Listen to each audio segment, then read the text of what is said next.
গরমকালে তরমুজ খাওয়া যেরকম ভালো, সেরকম গরমকালে তরমুজ খেতে খেতে একটু এখান থেকে এক টুকরো কেটে নিয়ে প্লেটের একপাশে একটু রেখে দিলাম। আমরা সকলেই জানি গরমকালে তরমুজ যেরকম খাওয়া স্বাস্থ্যের জন্য খুবই ভালো, সেরকম তরমুজ স্কিনের জন্য খুব ভালো। তো আমি খাওয়ার পর তরমুজটা স্কিনে এই যে একটুখানি তরমুজটা রেখে দিয়েছি, এটা আমি একটু আমার মুখে রাব করে নেব। তো আমি খাওয়ার আগে এইটুকু আমার প্লেটে রেখে দিয়েছিলাম, তো এটা এখন আমি আমার স্কিনে রাব করব।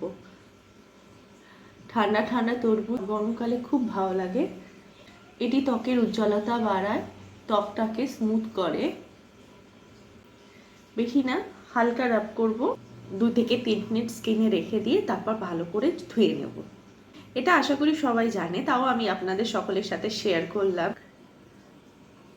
তো আমি আমার ফেসটাকে ওয়াশ করে নিয়েছি, তো আগের থেকে বেশ ভালোই স্মুথ লাগছে, বেশ ঠান্ডা ঠান্ডা লাগছে এই গরমে। তো চলো, বাই বাই, দেখা হচ্ছে অন্য কোনো ব্লগে।